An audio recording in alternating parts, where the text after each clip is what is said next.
Bien, la atmósfera tiene aproximadamente unos 30 kilómetros, ¿sí? Desde la superficie de la Tierra hasta que desaparece totalmente son unos 30 kilómetros. La parte más cercana de la atmósfera a la superficie terrestre, es decir, esta que nosotros respiramos, la que está inmediatamente sobre nosotros, se llama troposfera. En la troposfera, tropos del griego significa cambios. En la troposfera se dan todos los procesos meteorológicos. ¿Qué significa esto? Todos los elementos del clima, las nubes, las lluvias, el granizo, los vientos, se producen en esta primera parte de la atmósfera, en esta parte más cercana a la Tierra.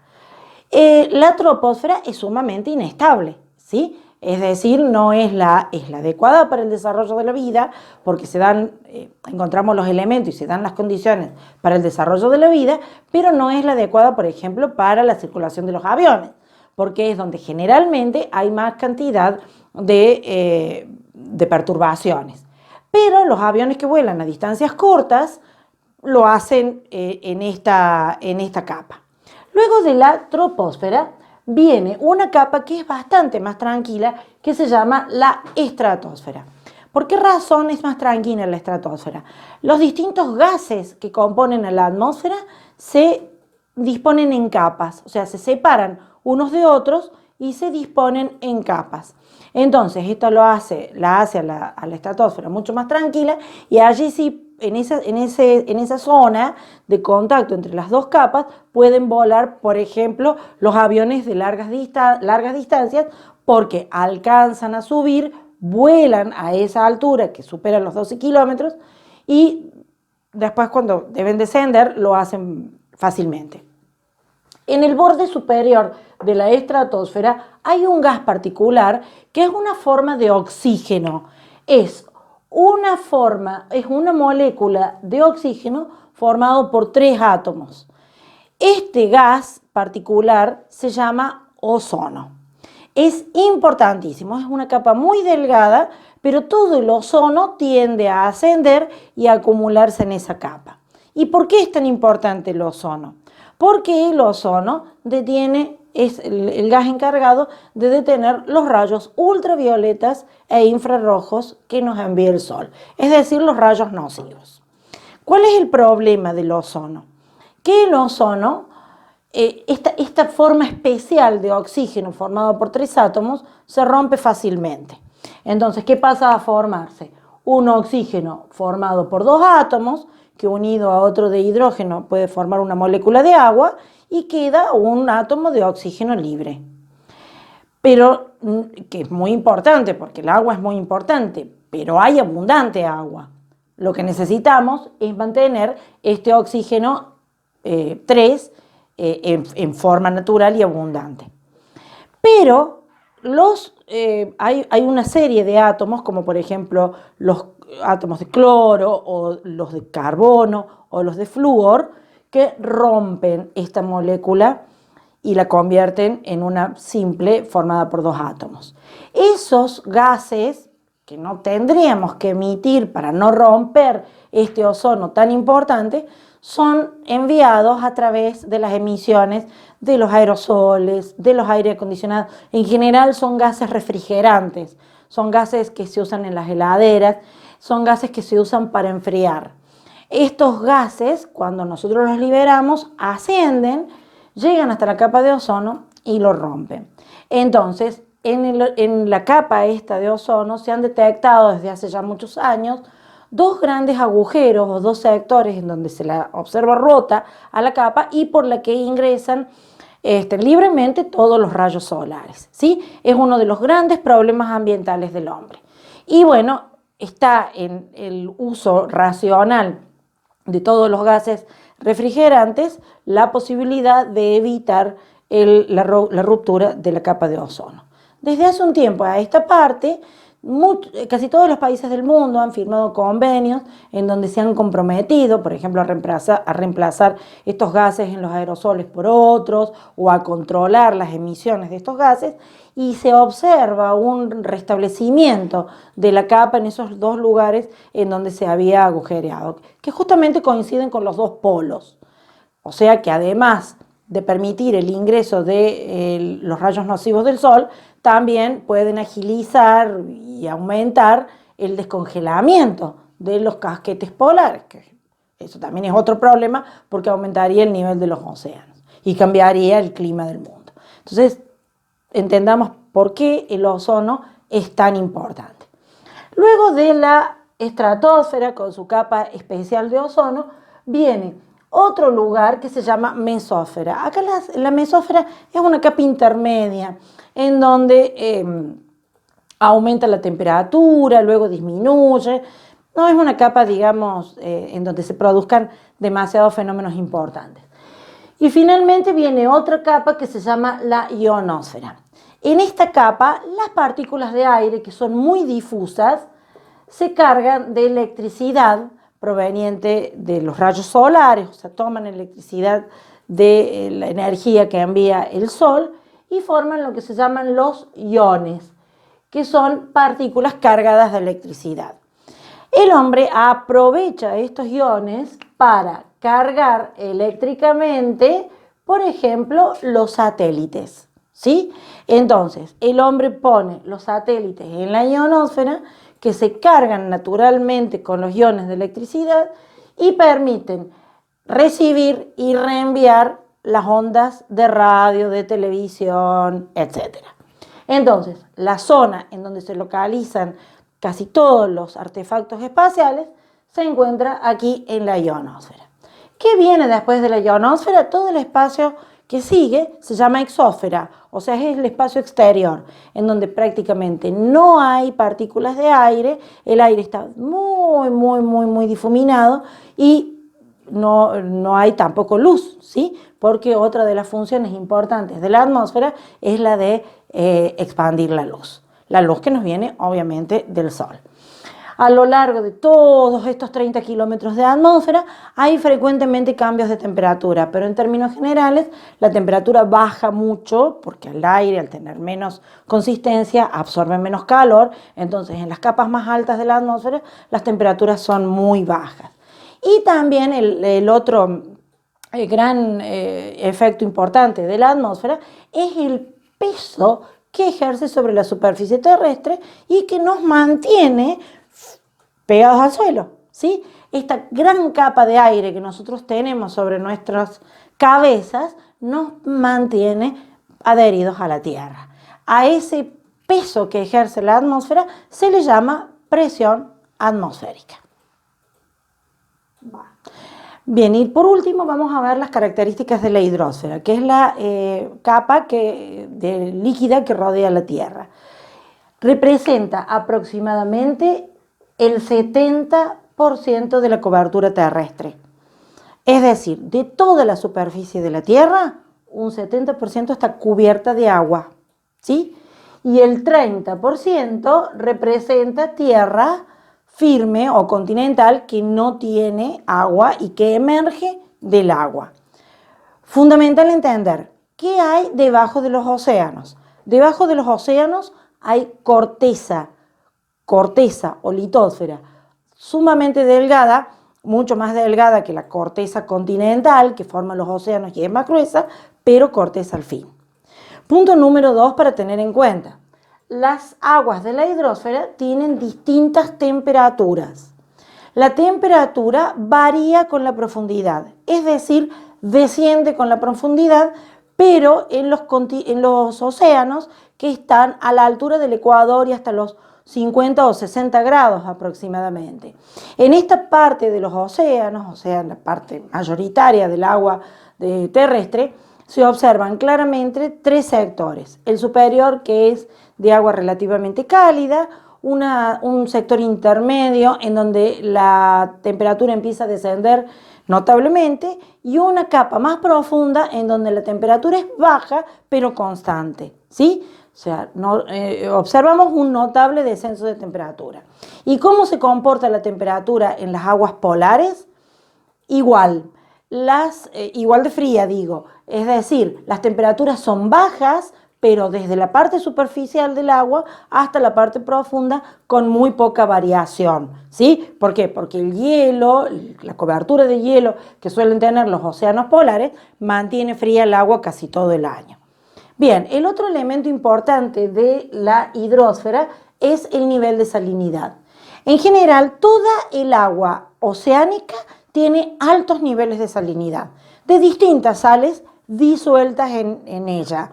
Esta salinidad varía, es mayor en los océanos tropicales y ecuatoriales y es menor en los océanos polares. ¿Por qué razón?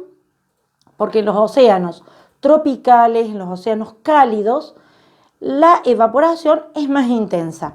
Y cuando el agua se evapora, deja todas las sales en la superficie del mar.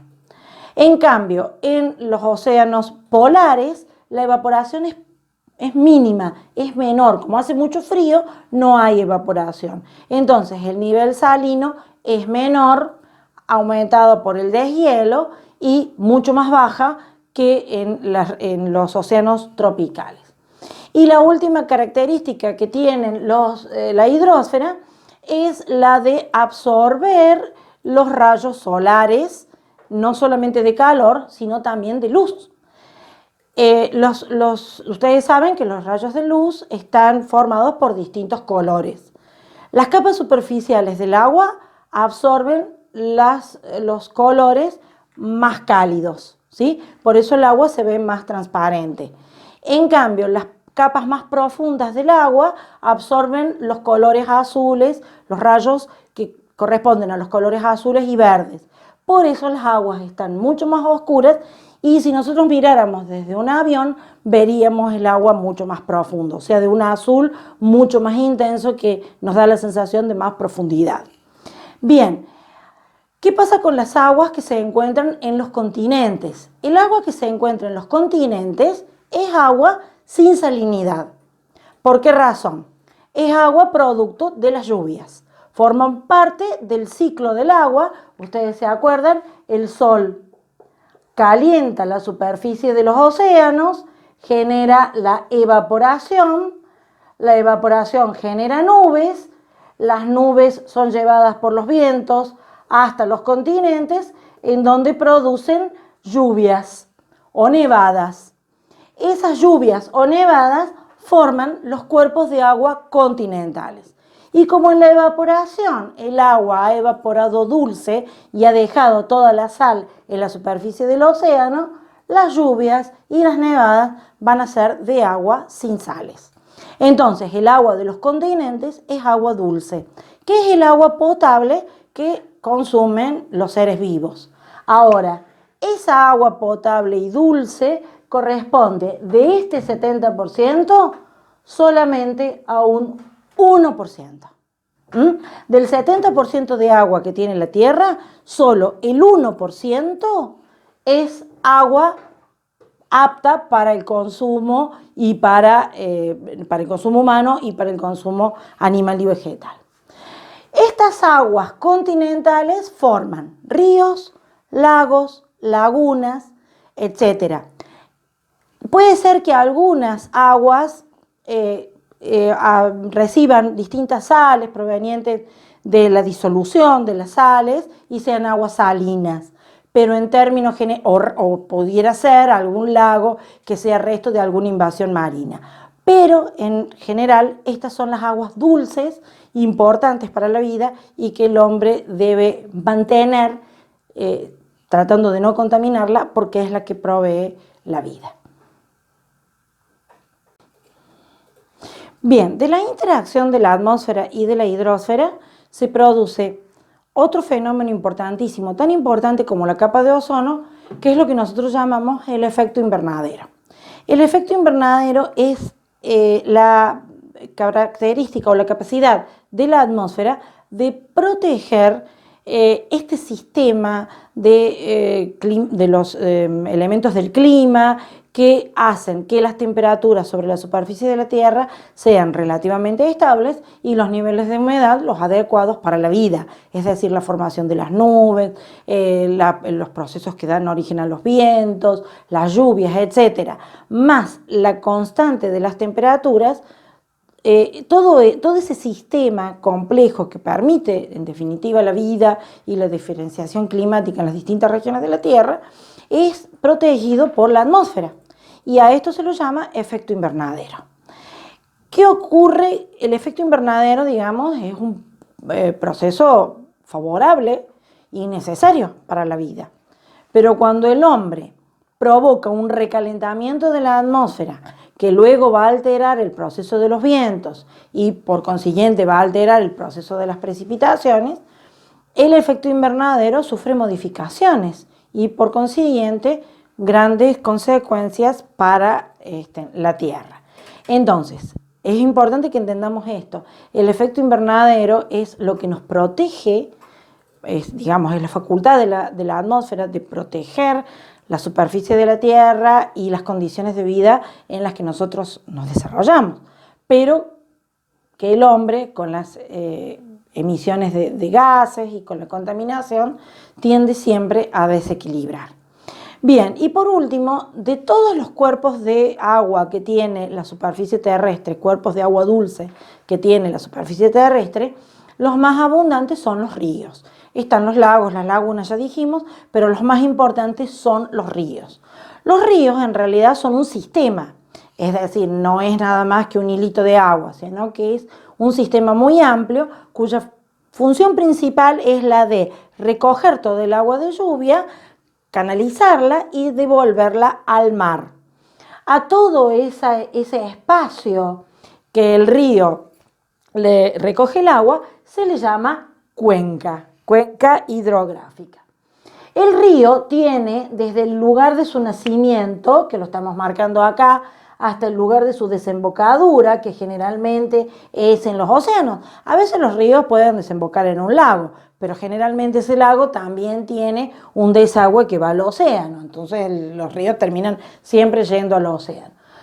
Todo ese recorrido del río desde su nacimiento hasta su desembocadura se llama curso, ¿sí? Es decir, el recorrido, el camino que hace el río. Y en el curso a veces va recibiendo ríos más pequeños que se llaman afluentes, ¿sí? Hay ríos que tienen 1, 2, 3, 5, 100 afluentes, ¿sí? El Amazonas tiene más de 100.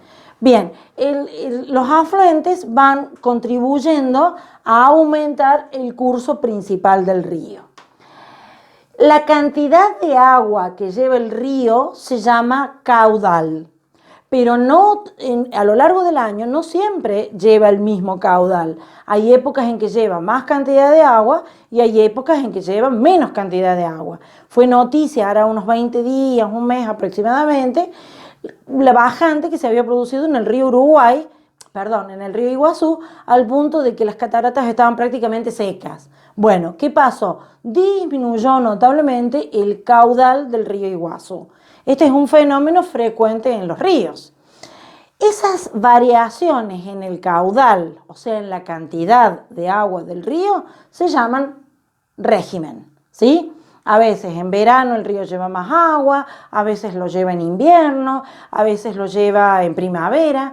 ¿Y de qué depende el régimen? O sea, estas variaciones de caudal, de las lluvias, a veces de las nevadas, ¿sí? Y a veces de los deshielos de los glaciares cuando los ríos nacen en regiones montañosas donde abundan los glaciares. Finalmente, el curso del río, acá ponemos curso, el curso del río corre por un lugar que se llama, o sea, que sería, digamos, todo el recorrido del río. El curso tiene 3 tramos. El tramo superior, ¿sí?, que es la primera parte donde generalmente el río nace, el curso medio, que es la parte media del río, y el inferior, que es ya cuando el río va llegando a su desembocadura. En el curso superior, el río generalmente tiene mucha velocidad, o sea que ejerce un tiene un alto poder erosivo. El río arrastra y como tiene mucha violencia, lleva rocas, ramas, es de mucha velocidad, tiene mucho ímpetu. En el tramo medio del río disminuye notablemente, pero tiene todavía la fuerza suficiente como para seguir transportando, por ejemplo, rocas. Ahí es donde las rocas se van rompiendo y se van formando en cada vez más pequeñas hasta convertirse en arena. Y finalmente, en el tramo inferior del curso, ya llegando a la desembocadura, el río pierde mucha velocidad. Ya casi no transporta. Entonces, todo lo que el río traía empieza a quedar en sus márgenes, en sus orillas, y forma grandes playas de arena. Siempre en la región de la desembocadura, los ríos tienden a formar áreas de arena que se llaman playas. Finalmente, en la desembocadura, el río puede abrirse en brazos, formando islas intermedias. A esta forma de desembocadura se la llama delta.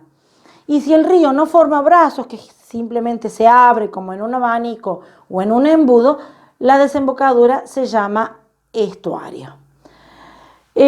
¿Cómo es el curso? Si nosotros hiciéramos un perfil, es decir, un corte, y viéramos al río a través, en el curso superior el río tiene forma de V corta. En el curso medio el río tiene forma de U. Y en el curso inferior el río ya es mucho más amplio y tiene forma de U más abierta. Finalmente, bueno, los ríos son fundamentales, desde siempre han sido importantísimos porque fueron la primera fuente de agua dulce, de agua potable de las civilizaciones, de los distintos pueblos.